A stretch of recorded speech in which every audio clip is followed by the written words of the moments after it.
Once again, my name is Celeste Blair, and I was sentenced by a judge in Texas to 30 years for a nonviolent drug offense. I received a presidential commutation in January of this year, in January of this year. And so, what's really relevant for our conversation is what happened next. So when they cut my sentence in half, I had done a decade in federal prison.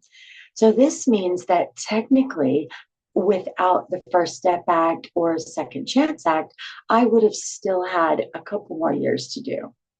And so today I want to talk about how I navigated in that space and kind of what's going on politically that helped me to achieve my freedom at that time, 2 years early on home confinement. So at about the same time in March, when I got my new timesheet, it said that I was actually eligible for home confinement March of 2025, right? But that at that time, the BOP was not really honoring Second Chance Act and home confinement. And so I wanted to introduce everyone to this book. It's called The Earning Your Freedom Playbook by Michael Santos and the Prison Professors. And the very first page is relevant because when it was written in June 17th of 25. Now, at that time, I was still going back and forth with my unit team, expressing to them that whereas I understood that maybe I wouldn't get all of the 1,000 First Step Act credits, 1,000 credits. That took a lot to earn, right? And I owned it. I wasn't asking for a favor. I was asking for what was due. And so right about that time, this beautiful memo came out. And I'm just going to read it to you because it's so important and so important to highlight in this political climate. For immediate release, this is from the U.S. Department of Justice, Federal Bureau of Prisons. June 17th, 2025, the Bureau of Prisons issues directive to fully implement the First Step Act and Second Chance Act. Washington, D.C., in order to restore dignity and fiscal responsibility to the federal prison system, the Bureau of Prisons today issued a policy memorandum to staff directing the robust and comprehensive implementation of both the First Step Act and the Second Chance Act. Two bipartisan cornerstones of modern criminal justice reform. This is the dawn of a new era, one in which the Bureau of Prisons will realize the full potential of the First Step Act and the Second Chance Act. And BOP Director William K. Marshall III, the comprehensive policy outlined today will eliminate barriers to maximize the availability of home confinement to those who qualify for community release under the First Step Act and the Second Chance Act. This change in policy will fully operationalize the laws that as intended by Congress and ensure a smoother transition for many individuals to return to productive lives after incarceration. So this may, let me read on. The new policy announced today will have immediate and meaningful benefits. It will avoid wasting millions of taxpayer dollars on unnecessary incarceration. It will reduce strain on prison bed space and staffing. It will eliminate prolonged and unnecessary burdens on inmates and their families, particularly those with stable home environments and strong community ties. The new directive ensures that the First Step earned time credits and Second Chance eligibility will be treated as cumulative and stackable, allowing qualified individuals to serve meaningful portions of their sentences in home confinement when appropriate. Conditional placement dates based on projected credit accrual and statutory timelines. Timeliness will drive timely referrals, not bureaucratic inertia. Stable housing and community reintegration readiness, not past employment, will guide placement decisions. RRC bed capacity limitations will not be a barrier to home confinement when an individual is statutorily eligible and appropriate for placement. Director Marshall continued, this action marks a bold shift from years of incarceration toward a policy rooted in public safety, fiscal responsibility, and second chances. By empowering the agency to release more people who are ready to return to society, we not only save taxpayers' dollars, we strengthen families, ease overcrowding, and build safer communities. Like, that's the most powerful memo I've ever read, and I've read a lot of memos. And when everyone who is inside saw that memo, they were like ignited into action of readiness. Like, what do I need to do to make this available to me? How can I apply this to my situation? Because there's a lot of people that qualify for that. So I immediately kick-started some workshops where everyone could use the Earning Your Freedom Playbook as our guide to get everyone ready to campaign for themselves, to make a case for themselves with their unit manager and their case manager or the warden of the prison to demonstrate readiness. And the workbook goes into extreme detail. If you can follow the guidelines, you can make yourself ready. There's so many things about that memo that are just so incredibly powerful. First of all, I want to address the fact that there are people in America that are struggling right now. Home health care for the elderly. You know, we have a huge population of people over 65 and who need additional care. For many of them, their children are in prison, or their grandchildren, or their nieces or nephews are incarcerated. And by allowing them to transition home, that is going to address a huge deficit in our communities. Not only that, but there's a lot of children who are struggling from the brokenness of their family, and having mommy or daddy return home in a good situation is going to also alleviate that stress of that single parent who is having to struggle to pay for childcare. There's just so many beautiful things that would come into play for families. So I want to now talk about, how 2 years ago, I was putting together this program called the Peer Success Team. And for many years, I had been able to campaign for myself.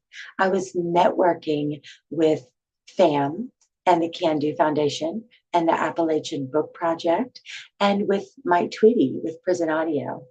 And I found it the natural order of things to try to layer beautiful things and my efforts on top of my worst nightmare on the web, and become more transparent in my transformation. So one morning I was writing in my journal, I was putting together the peer success program, but I needed, I literally wrote in my journal, I need to find a way to help women share their voice and create a reentry plan. I need to focus on that today. So I walked out of my unit, and just as the universe is so gorgeous, someone ran me down and handed me a workbook. And that workbook was Preparing for Success After Prison, which is actually a First Step Act book that Michael Santos created through the prison professors. You get 30 FSA credits if you complete that book. And I think 1 million of them have been distributed to date. It's pretty powerful. So I was like, oh my gosh, this is it, and I just embraced the concepts in it, started getting everyone in the peer success program, signed up on the program, onto prison professors. And then we had this beautiful training seminar. I had to train the mentors. And so my journey was very much woven into the prison professors website and their nonprofit organization. So Michael Santos ended up graciously coming and as a guest speaker on the day of my training seminar, which really gave a lot of strength and fueled the fire to forge on with the program and gave us more credibility with the staff for our peer-to-peer program. So I just wanted to state to you that something important, why this BOP memorandum that I read to you matters. They're focusing on providing people readiness so that they can document their progress. Just like I just explained that I did for myself. That's literally their mission. Their nonprofit organizes and encourages every person going into the system to memorialize the steps they're taking to demonstrate their commitment to reentry. So, Michael Santos did 26 years in federal prison, 26 years. And I had never really met another prisoner or come across another prisoner who inspired me the way he did. The roadmap for how he did his time was, I thought I had it all figured out. And when I started reading his books and understanding how he spent his time, I grew so much respect for him because it wasn't about how he was trying to just do better for himself. He saw a need for everyone to build a community that he could use to make change with the system. That's so incredibly important, right? So with that being said, I want to read something that he wrote. He wrote a book called Incentivizing Excellence, a suggestion for merit-based reductions from a 26-year federal prisoner. He says, as evidenced by Article 1, wrote for U.S. Hastings Law Review in 2015, Incentivizing Excellence, where we were early advocates for successful reforms, including the First Step Act.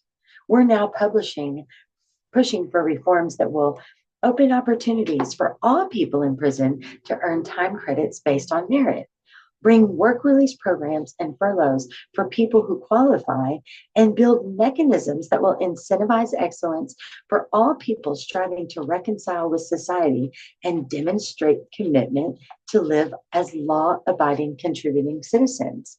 Like that's the most beautiful outcome that anyone could hope for, right? I found it incredibly inspiring having read the First Step Act. And when I read that Michael Santos had contributed a lot of the written work, working in collaboration with professors and universities, I found this space of gratitude. And I realized that if I could make a change and make a difference, that my life will have been filled with a beautiful sense of purpose as well. It's like this eye-opening thing when you are involved in something and you become aware of all of the gaps, and you understand the need, and you understand your role in filling that leave, in filling that gap, and take hold of it because you understood it. Like I remember I used to work for a civil attorney, And I found so much opportunity there to help others. And I guess that's kind of just who I always have been.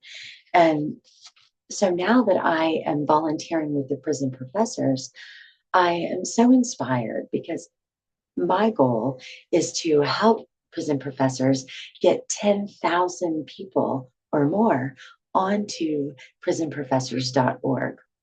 It's such an amazing platform. And it's very easy to start participating. Like anybody can do it. I've been spending my days sending personal letters, talking about my journey and how prison professors helped me, because I didn't have a reentry plan. I wouldn't have thought 10 years in that I needed a reentry plan, whereas I had helped a lot of other people create a reentry plan. That wasn't in my trajectory yet. And so when I received a presidential commutation and all of a sudden my trajectory just changed overnight, I had a platform and I had already been teaching everyone to put their reentry plan onto the prison professor's website. So it just became the natural next step for me. And I was able to use the prison professor's platform to create my reentry plan, show it to the world, show it to my case manager, show it to now the person that's monitoring me on home confinement. And it has helped me on my journey. Like I have a totally different relationship with the core civic place that I'm monitored by because of how I'm highlighted on the prison professor's website. It really does change how people perceive you as an ex-offender or a person who is justice impacted. And so I want to talk a little bit about the steps that you take. So when you log on to prisonprofessors.org, you can do it for another individual or the person can do it that's participating from inside. It's set up so well that it's very easy to follow. And quite frankly, as someone who struggles with the computer, it's so user-friendly. And so the very first thing you have to do is simply write a biography. You're going to go on when they accept you, you're going to go on and they're going to give you some, I feel like I'm really high, excuse me. So they're going to just ask you some very basic questions about your case. Or if you're watching this and you have a loved one who is inside, you can do this for them. You can work with them on this, help them. I know everyone uses AI these days. So in order, some people perhaps would feel more comfortable running their story through AI and having it come out more professional and professionally. And this could be a tool that you could use if you're helping someone else gain access to the platform and helping them. So when you're writing a biography, let's talk about that. There's 4 steps that you do. And the first step is to write a biography. So one of the things that I spent many years doing was trying to help women to tell their story and use their voice. And this is the perfect opportunity when you write your biography. A strong profile on prison professor talent begins with a well-written biography. It's the foundation of your personal narrative, the story that helps others see your character, your growth, and your commitment to change. So why this matters is that a biography helps people to see who you are, and build trust with the population. Anybody who's reading it, or perhaps it's even that you're trying to build trust with your family again, or an entire community or the actual world wide web. The power of your digital reputation. That's what I talked about earlier. When your worst crime is what shows up when you Google someone, the prisonprofessors.org gives you the ability to layer positivity on top of your worst nightmare, right? That's so powerful. When you're writing your biography, there's some steps that you need to be aware of. And the first one is introspection. So if you reflect on your past, and what led you to your current situation, then you can show what you've learned from your experiences and describe how your thinking has evolved. One of the tactics I used to teach the peer success teams was that if you take, say, you've taken numerous courses, whether it be conflict resolution or RDAP or a trauma class, or even if it's just a yoga class. And maybe for me, I can use a personal example, and that is that when you're writing your biography and you've taken these classes to transition into someone that's a little more stable and well balanced and more community minded, it's best if you think about how you used to be and then think about in that class while you're taking notes or reflecting on it, what it is you took away from that class. For instance, I had no boundaries, like none. And had I had healthier boundaries and coping skills and better, healthy relationships, I might not have landed myself in federal prison. It's a very about 99% chance that I wouldn't have. And so for me, I easily could sit down and say, wow, here's who I used to be. This is what led me to my circumstance. But now I have very healthy boundaries, right? Now I'm able to create healthy relationships and I have better conflict resolution skills.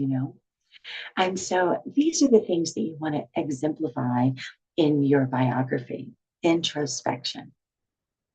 The second part is self awareness. Identify your strengths and weaknesses. Be honest. Don't make excuses, but do show insight. Demonstrate how you're learning to make better choices. And so that's kind of back to what I just explained as well. um, your goals and planning. Describe your short and long term goals. This is going to plant little seeds for your reentry plan, right? So when you start to just think these things through, you're just building, like putting bricks into a sidewalk that's going to lead you to early home confinement or whatever it is that you're seeking, right? Show the concrete steps you're taking to succeed after prison.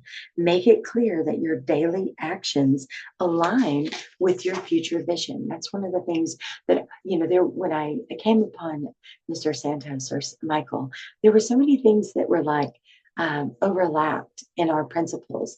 And one of them that I found so incredibly beautiful and serendipitous is that I, for very many years, have asked myself and others who I was mentoring, like, are my actions today in line with my goals for tomorrow? I've said that to you before, Mike.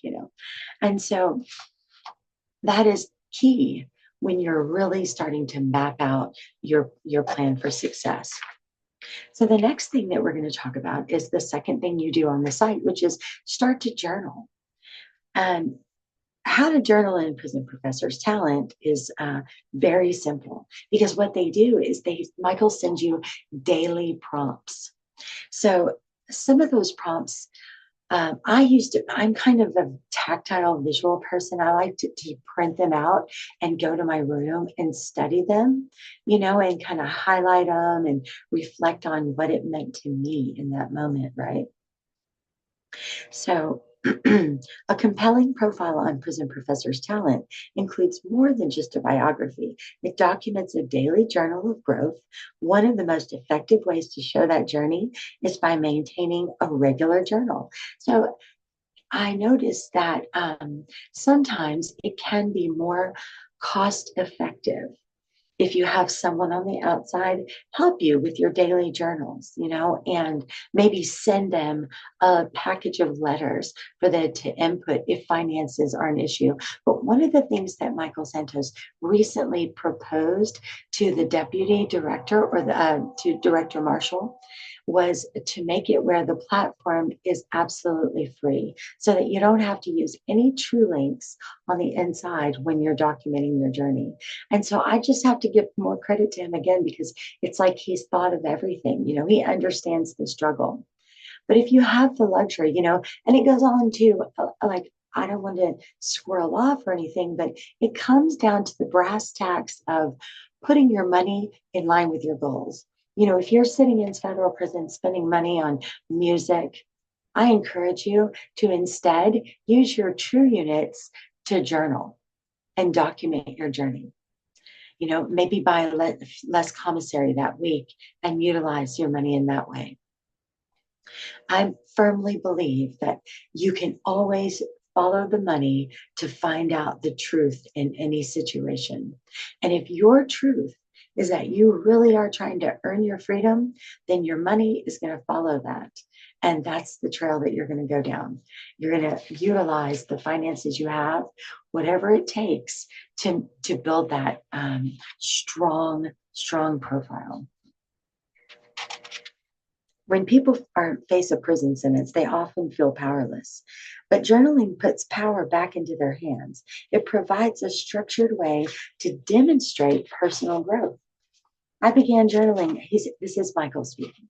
I began journaling early in my sentence, every year, every month, every day, over the course of 9,500 days.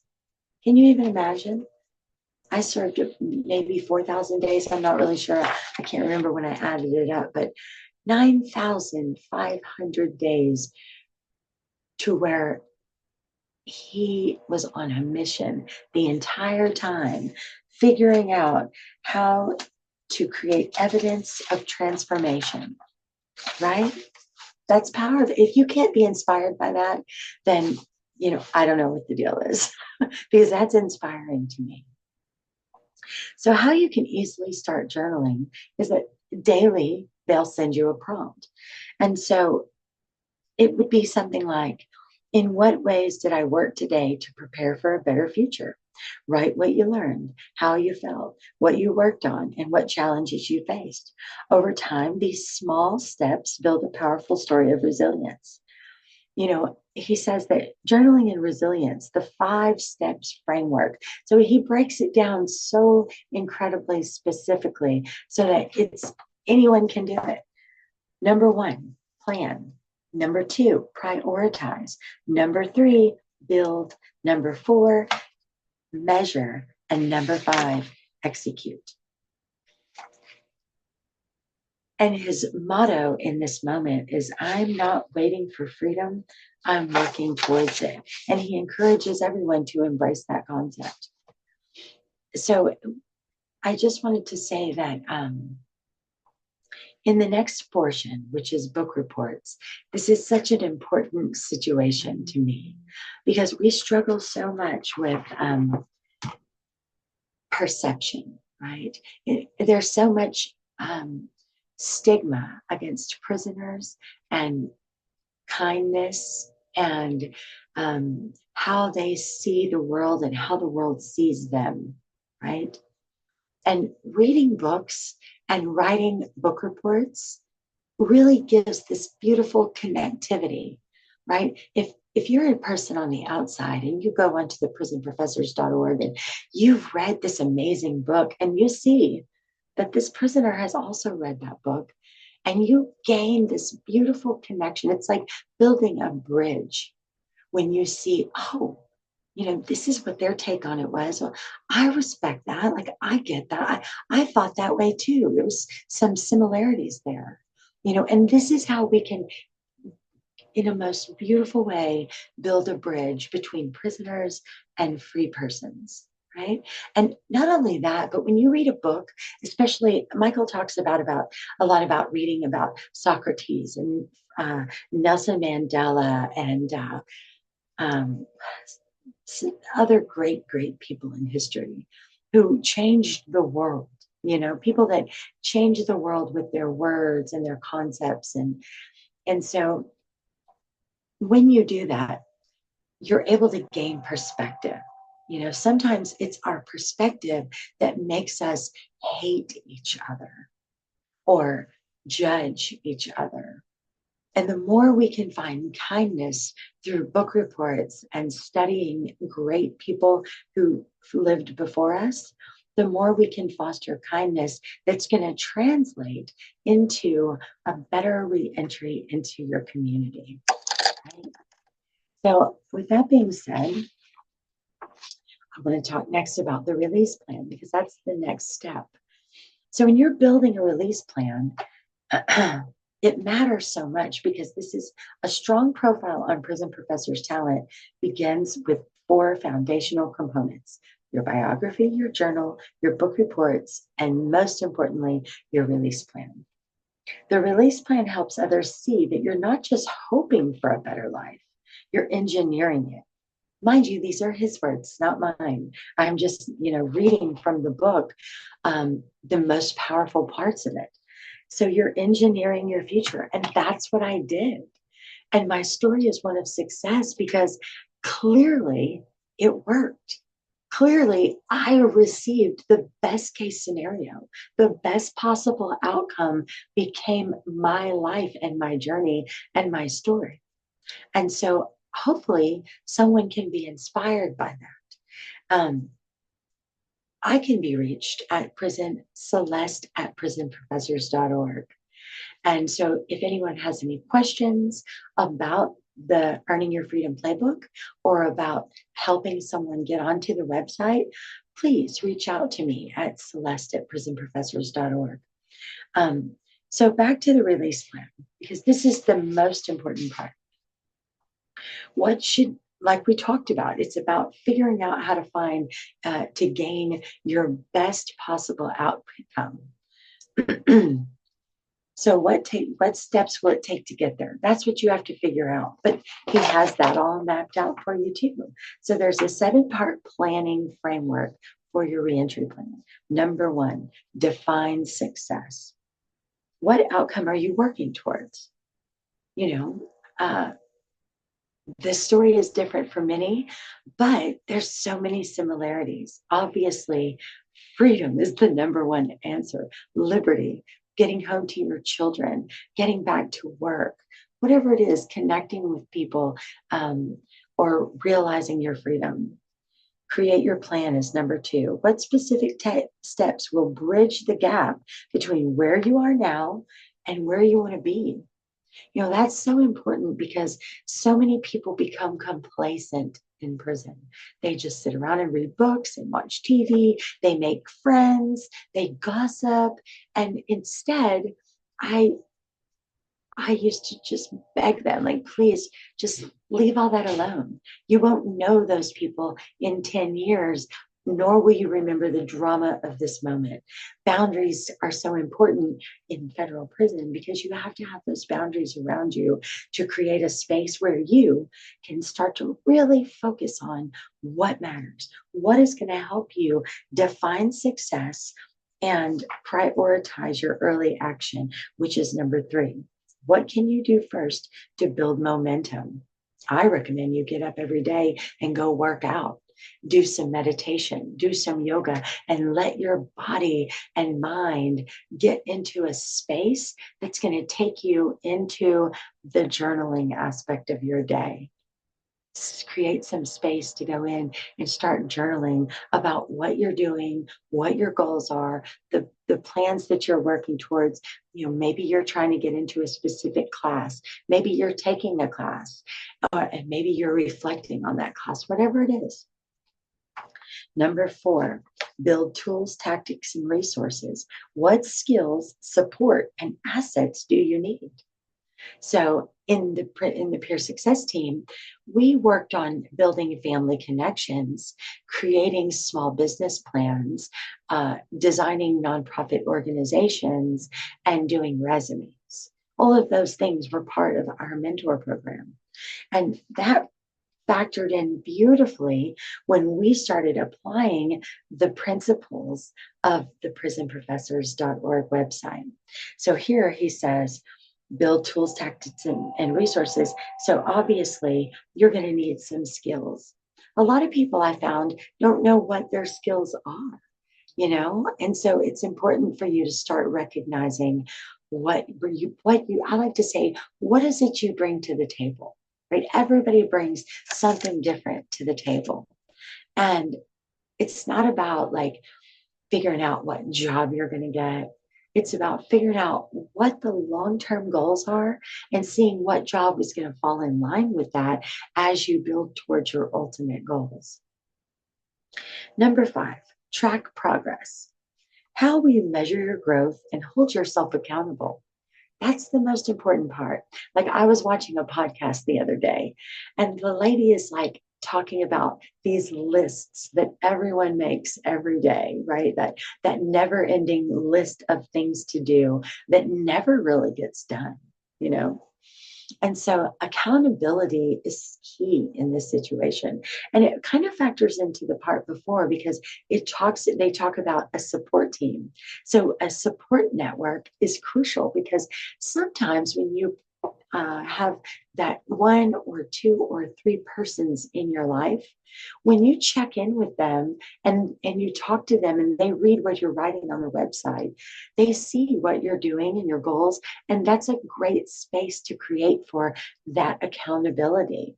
Like, okay, so I like to set goals for myself. Like by Friday, I'm going to have this done. By Sunday, I plan it out. And then if I haven't accomplished that goal, then I make sure and get it done as soon as possible. But it's so important to have an accountability partner. Or if you're very self-driven, hold yourself accountable. So number six is adjust as needed, right? Sometimes you might have an idea, a moment of clarity, or you learn a new skill, or you decide like something opens up for you and you're like, oh yeah, you know what? I think that I'm going to just I'm going to build bricks in this direction and see this possible outcome. It's like tweaking the plan, right? Execute daily. Okay, so adjust as needed. What obstacles do you expect and how will you respond? For me, having just released, I have had many obstacles in my way. And it's interesting that we're going to talk about that in just a minute. But number seven is execute daily. How will you live the plan each day? That's so key. And I personally live the plan each day by planning it out, writing it down. And that's actually what the lady on the podcast was talking about, how important it is to set your intentions specifically and write it all down. And here's your framework for that. What should your release plan include? To make a plan credible and comprehensive, address the following things. What factors led you into the justice system? What have you learned from this experience? How has your conviction affected others? And how are you working to make amends? What goals have you set? Educational, vocational, personal?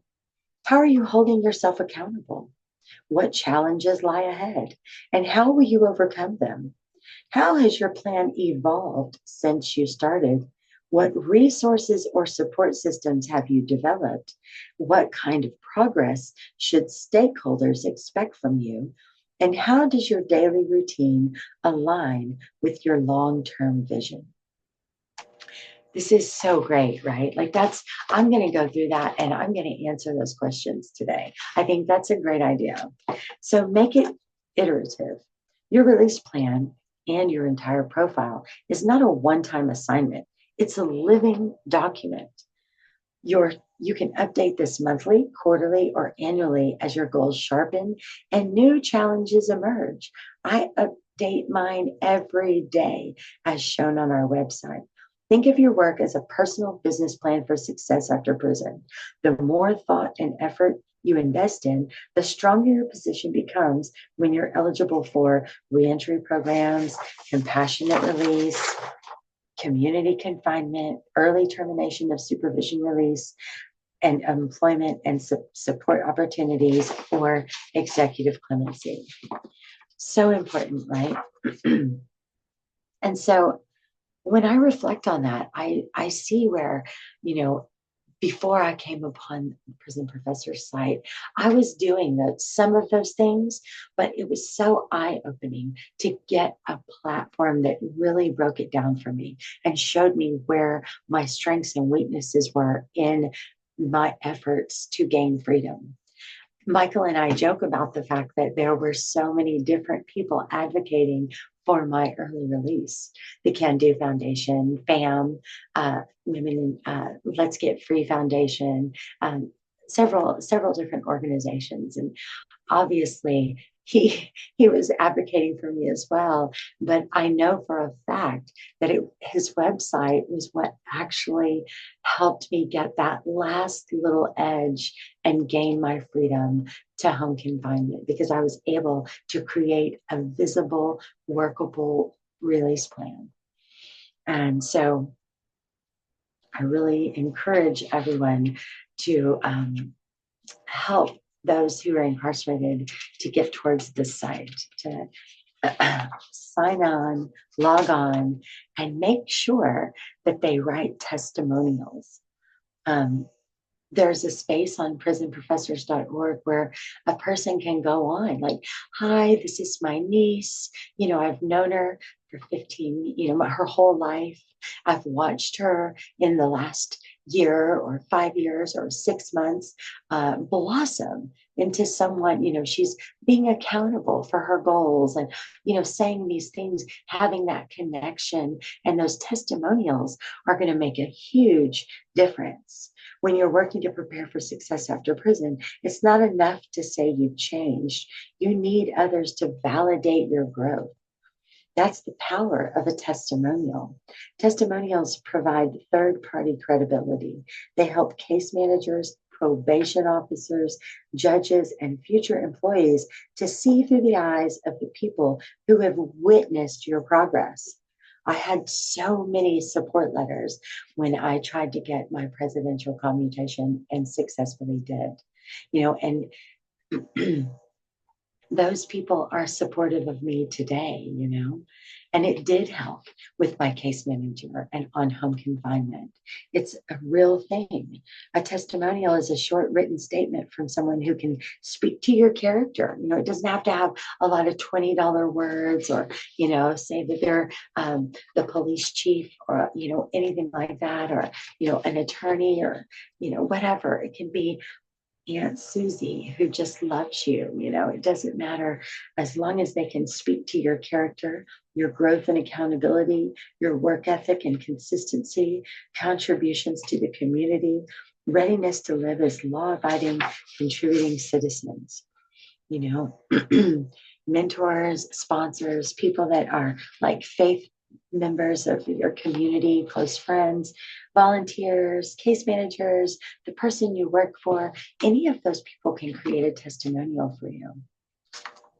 So with that, I'm going to close in this portion, and I'm going to talk about some of the things that I've experienced, because I think that it's so important for us to realize where we're lacking in. So if Director Marshall sends out this message that says that he wants all these people released to home confinement, I really want to speak to some of the struggles.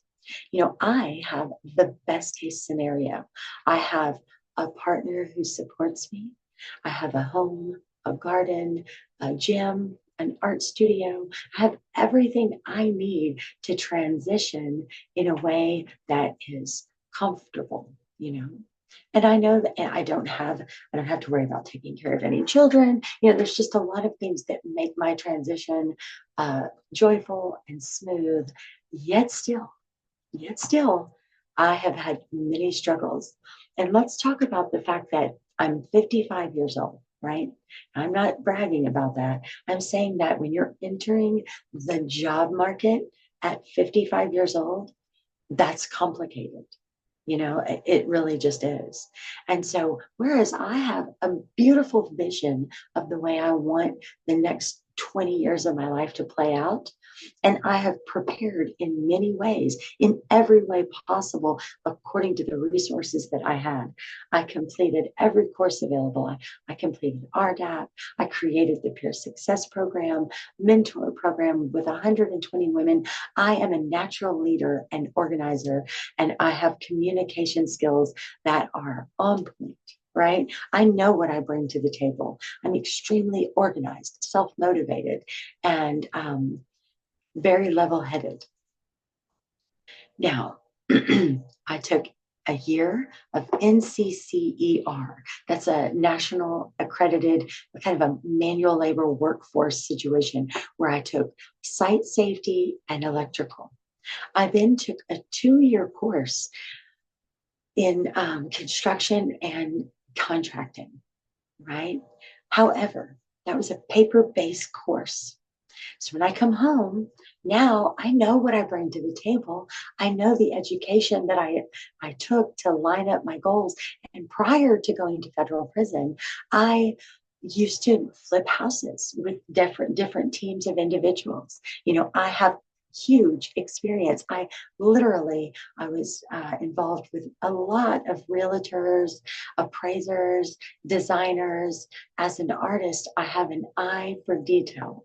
And I have the ability, the uncanny ability to walk into a residence and understand what it's going to take to get it from that point, whether it is for sale by owner and a filled up with junk mess, or a clean slate, or a space that wants to be reimagined. I have the ability to walk in, communicate with the client as to what their needs are, and get that done. It's just what I love to do. It's what I have passion in. But in this moment, those jobs that I'm seeking require the ability to navigate different systems of software. And that's the boxes that I'm not checking. Thankfully, Michael Santos taught me how to use the Google Workspace so that I could volunteer with the prison professors and start getting familiar with the computer. But I understand that that's what I lack. And so now um, my goal is to team up with like a on the job training type situation where I can get a job doing some kind of like something that is in line with my goals of residential contracting, right? Or construction management. And so um, I understand that I'm going to start, hopefully, I'm going to find the right situation. I found like an OSHA training and a construction training that's like 30 hours. And I'm going to sign up for that next month. And then, which, well, actually this month, because it's October now, excuse me. And so the point I'm trying to make is that we have much work to do on the inside. There's a lot of work to do because we've got to get people more ready for reentry. If the director is going to grant all of these opportunities for early home confinement, we've got to do better on the inside and on the outside, creating these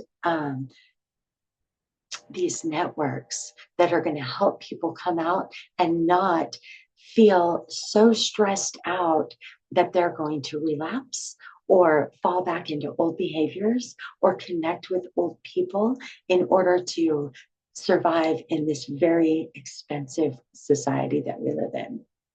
And I just really wanted to share that testimony because I think it's important to understand that what Michael Santos is doing with the prison professors and his organization is he is working to make changes not just in helping people get early home confinement, but make changes as to how people can to build that bridge for people coming out to give them meaningful employment that lines up with the goals they've set for themselves. And I just find that terribly, terribly important. And so I am going to use every spare moment of my time to work towards this goal for him or in line with that. So I should have probably made better notes today, but I kind of like to freestyle. So hopefully that all made a lot of sense. And I really appreciated the time that we had to talk about this today.